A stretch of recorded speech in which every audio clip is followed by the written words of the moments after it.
Botani Mawethu, and welcome to the Sheds. We are back again, shedding the lights on everything that matters. Is there a possibility to see, as you're unveiling those names, to see your former presidents such as Jacob Zuma emerging in the act? Me, I believe in leaders who emerge out of struggle.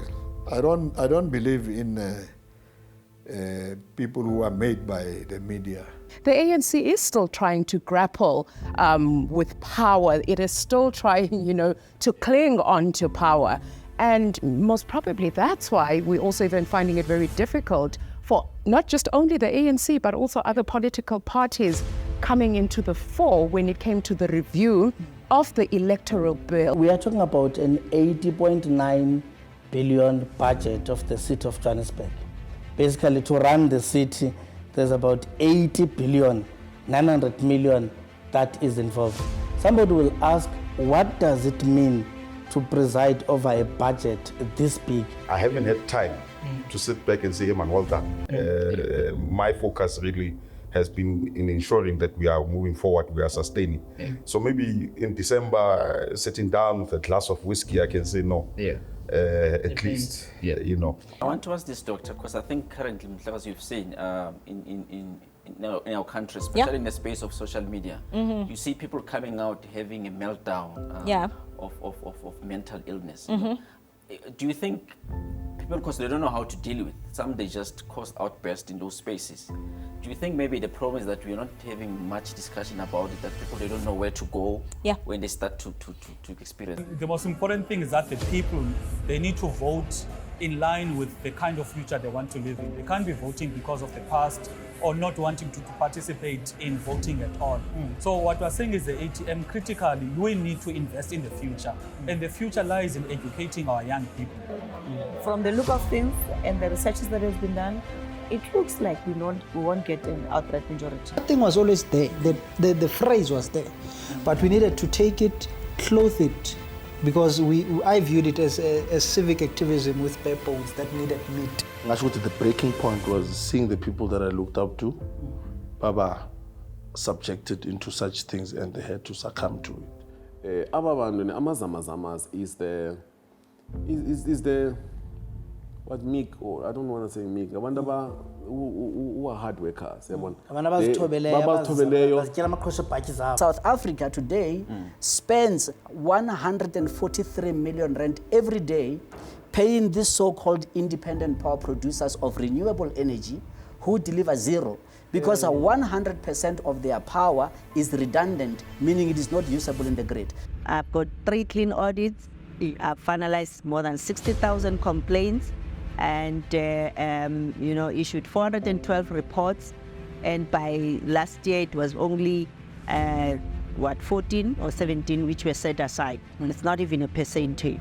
I think 30 years or so now down the line, the time to review the Constitution has come.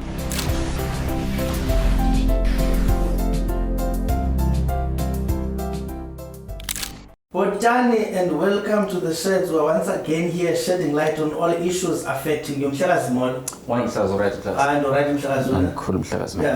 talking about an important subject, a subject that touches on a lot of people. People don't even know about it. And to help us do that, we are with the CEO of the Wholesale and Retail Sector Education Training Authority. I had to read that because it's a mouthful. It's a mouthful. That is Mr. Tom Mkhwanazi. And welcome to the show. Thank you. Tell us about the SETA first. What is the Wholesale and Retail Education Training SETA Authority? What's that? So the Wholesale and Retail SETA Education and Training Authority is a public entity. Okay, it's a government entity that reports to the Department of Higher Education and Training. In South Africa, we've got 21 of them set up in terms of the Skills Development Act. And they are all sector specific. So they look at each economic sector. So it means as a country we've divided them into 21 sectors. So that is why we've got 21 sectors. We might actually reduce them or be more. When the SETA started in 2000, there were 30 odd SETAs. As we went on, we started consolidating the SETAs in terms of the sectors. Yeah. So the role of the SETA is generally to facilitate skills development for economic growth in the country, to create opportunities for young people to get employment, or to start their own employment, but also to upskill those that are already in the employ of the organization, of any organization in the wholesale and retail space. So you would know that as a country we come from the history of apartheid, and opportunities were not therefore given to a whole range of people that were in the employ of the organization. So that's what also this act, skills development, as what meant to actually also upskill those that are already in the employ of the organizations to be upskilled. So you could be sitting and working in the retail and wholesale industry. Yes. And you've never been skilled. You can actually approach your SETA for upskilling. Is that correct? Yes. So usually it's employers that make an application through to us. So obviously it's an incentive for them. So what we then do, we ask them to submit what we call a workplace skills plan and an annual training report. So they indicate what they plan to do. Yeah. And also report on what they have done before. And on the basis of that, we then give them 20% of this 1% levy that we take that we receive from the South African Revenue Services that is collected through the Skills Levies Act that we have in the country. So we gave them that amount back to them. Secondly, as they do that, they then have got other opportunities to then apply for what we call a discretionary grant. A discretionary grant is a grant that is at the discretion of the board. Okay. So the board will then say, what are the national priorities in terms of the skills of the country? Obviously working with the sector. We don't work on our own, and we do a lot of work. We do what we call a sector skills plan, so which is an exercise to just check what are the skills demand in the sector. And then on that basis, we then do the allocations back to the employer, so they have to apply. Okay. And Mr. Mkhwanazi, you tell us about fancy things, applying for this, getting jobs, experience, exposure, facilitation. Somebody will ask, who is Mr. Mkhwanazi? Who is Tom Mkhwanazi? How does he get involved in the space? Okay, so Tom Mkhwanazi, I'm a teacher by profession, so I spend a little bit of time teaching and lecturing. I think for 6 to 10 years, teaching full-time 6 years, and then part-time lecturing for up to 10 years. And then I'm not going to focus on areas that is not really relevant. I then ended up working for W&RSETA, which is a manufacturing, another SETA, manufacturing engineering sector, for about 6 years.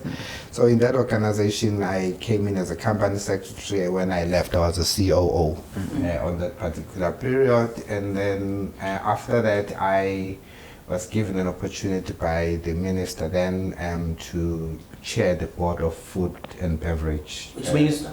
Naledi Pandor. At the time, who was the minister. To chair the board of the Food Bev SETA. And after that, then I got an opportunity to work for wholesale and retail sector, which I've been the CEO of this organization for just over 4 years. So the SETA space, I mean, you've grown in different, I think, roles. It's not a new thing for you. Yes, I have definitely grown, and I've held different positions in this particular space. So in my view, I think I'm in a good position to really assist and ensure that this organization does what it's supposed to do and meets its mandate, and we are able to really assist those that really require skills to be assisted with.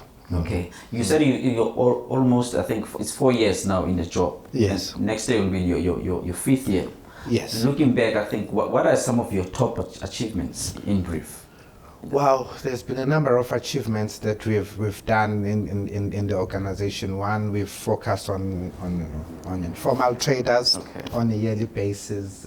We support 2,700 informal traders that we assist them in terms of training so that they can run their businesses to be profitable, to be better. It doesn't become hand to mouth. In that particular space, they look after their books, they look after their funds, they grow their businesses, they improve on customer service. We also have got other programs that we do, another 2,700 SMEs. So those are the companies that are already organized, and we want them to grow and become bigger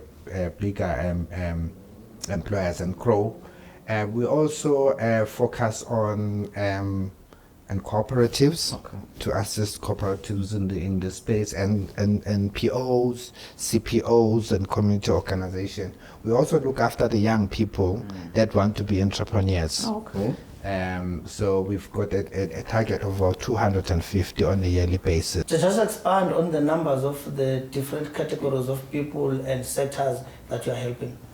Okay, I think I've already indicated on the informal traders. We also have got a target of each year for learnerships.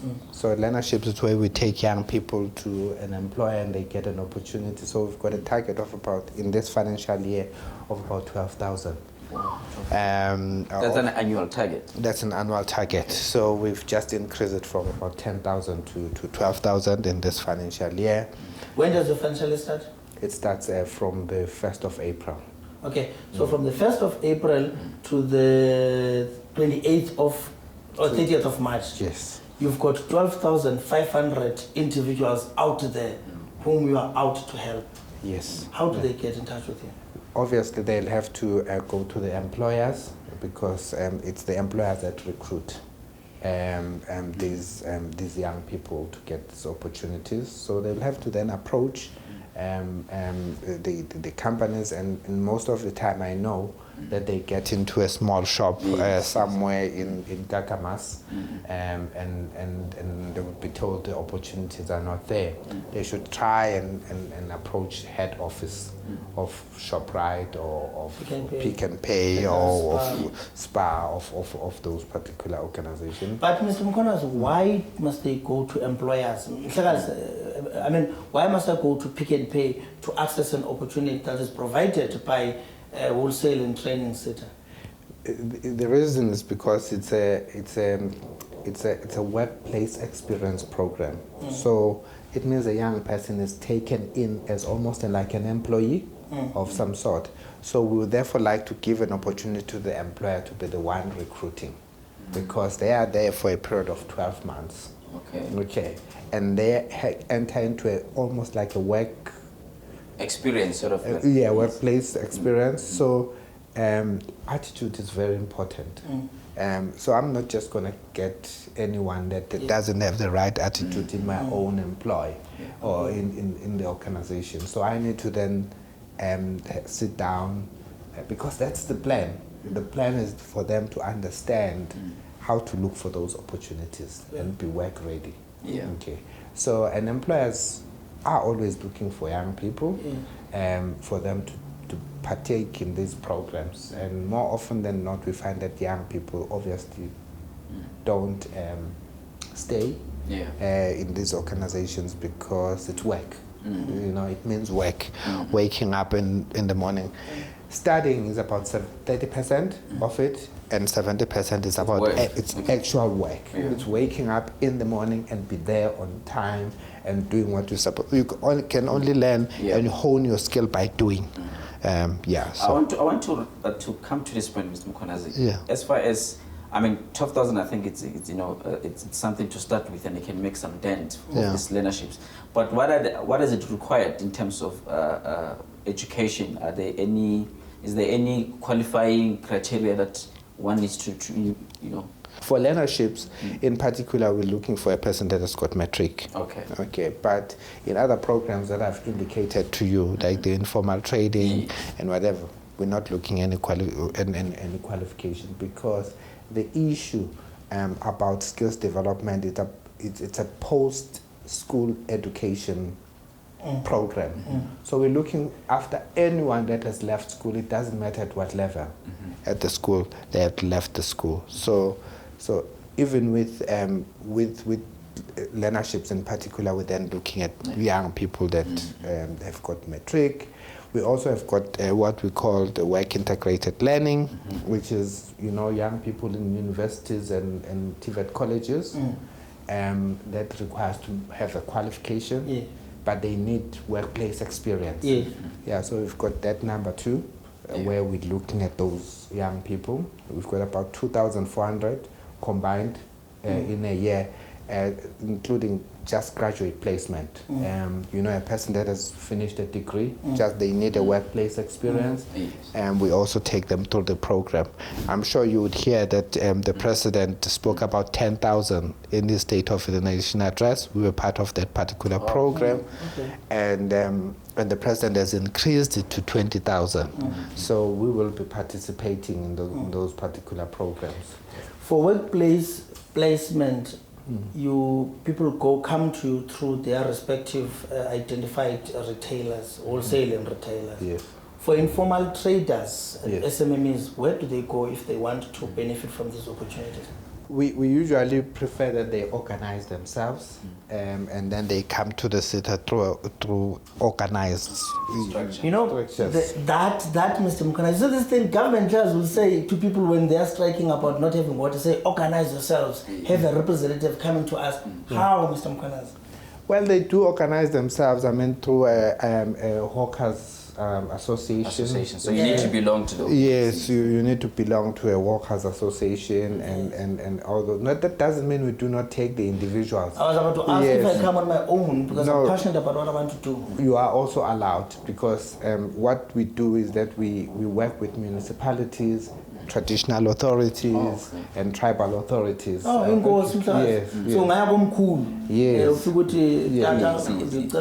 Yes, exactly, because when we hire these training providers to do the job, we require them to have gone out there and worked with municipalities, traditional authorities, and traditional councils, because those in the communities know exactly where the need is. Mr. Mkhwanazi, obviously your SETA is doing a very important job in the country, as far as upskilling those who need to upskill, and obviously contribute towards economic growth. But there's a thorny issue of especially, I want to hear your contribution of spaza shops. Nyaniso might have a spaza shop in a township in Soweto or Alex, but now they're facing stiff competition from those other spaza shops which are not owned by South Africans. How do you strike a balance? How do you make sure that they are protected against this competition? Firstly, our programs are only for South Africans. Oh, that's good. So these programs, the beneficiaries are South African. Then the second issue is that we've partnered with other organizations over and above these numbers that I've indicated for you on a yearly basis of about 3,000. We've got a partnership with SETA for the next 2 years, this year and next year, where we're looking at about 4,000 spaza shops. They have done a lot of work in terms of registering spaza shops, and they know that they are South African. And what we are looking at there is to then assist these spaza shops in terms of training and also bulk buying. Together, yes, as spaza store, to work together.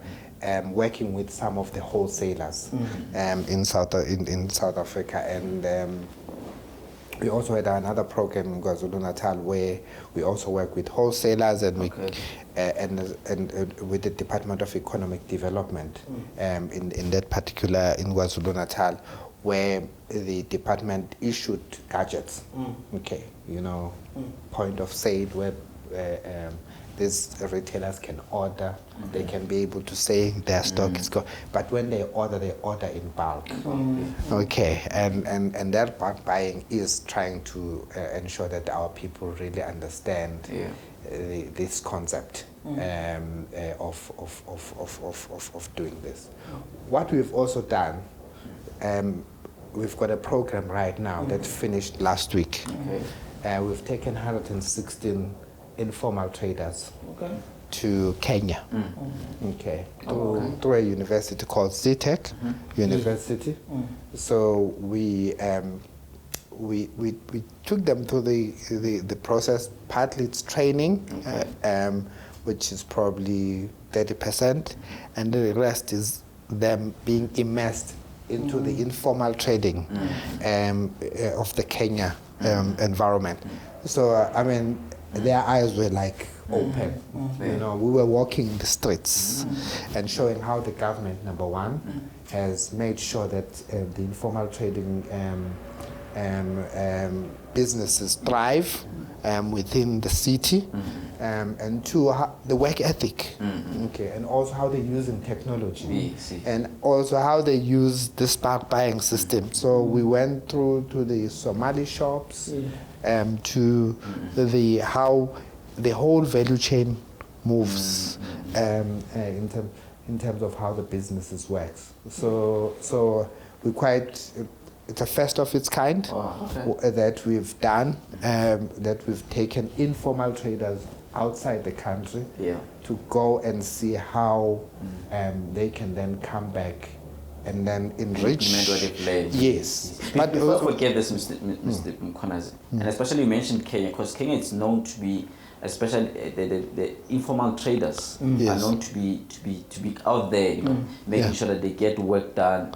What are some of the lessons that you've learned from Kenya, and what can you say that what is that they're doing better that you're not doing, and we can flip that around? I think first is the work ethic. You know that the new president has got what we call the Hustler Fund.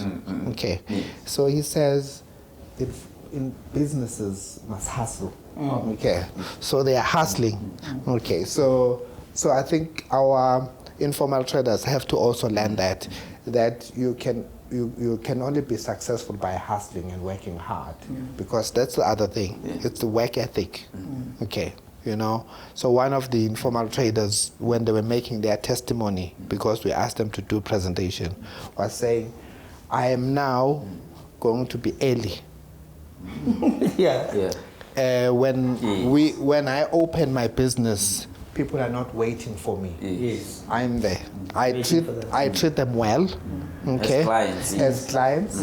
You know. So for me, that was just a learning for them. Technology, but also use of technology, because Kenya is moving when it comes into use of technology, and innovation.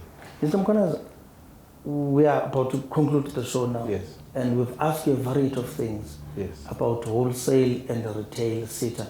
Is there any important information that you think is needed out there, or piece of advice, be it to learners, be it to informal sector, be it to NPOs, be it to any institution that you provide assistance to out there? The advice is that there are opportunities out there. We've got offices, 10 offices around the country. If they can just go into our website, which is www.org.za, and they can get the information and visit our offices just to find out about the opportunities that we have. And we've got opportunities for everyone, whether you are employed, whether you have left school, because we work with various organizations. We work with community colleges, we work with TVET colleges, we work with universities. So there's opportunities there for people that did not finish school. And for me, that's the most important thing, because community colleges are there in the communities, and we support them. We're supposed to support them. So there's opportunities for everyone. And then the second issue is that young people don't look at wholesale and retail as a career of choice. And the opportunities are endless in that space. So you need a lawyer there, you need an accountant there, you need an IT specialist there, you need a plumber there, you need, so that's one whole sector that is so diverse and dynamic that young people need to look at. Okay, it's not just about going into a shop and seeing one packing and a till operator. And then it ends there. There is a whole lot more that is within this sector. Yeah, so I would like young people to take that away. Opportunities. Yes. Do you think the competition between local-owned shops, spaza shops, and foreign nationals will ever end through the interventions of wholesale and retail SETA? Do you think there is enough interventions from yourself for it to end? I think we do have, it will definitely not end, but it will enhance how we do things. So even in Kenya, you've got an area that is dedicated for the Somalis that are not necessarily Kenyan, and they've embraced them, but they are part of the ecosystem and they all work together in the process to benefit each other. So I think there is an opportunity for coexistence. Yeah. No, Mr. Mkhwanazi, that was Tom Mkhwanazi, CEO of Wholesale and Retail SETA, which gives and provides help of different kinds to everyone who needs to prosper in the shrinking economic space of South Africa. That has been another episode of The Sheds. Stay tuned, there is more coming. Bye-bye.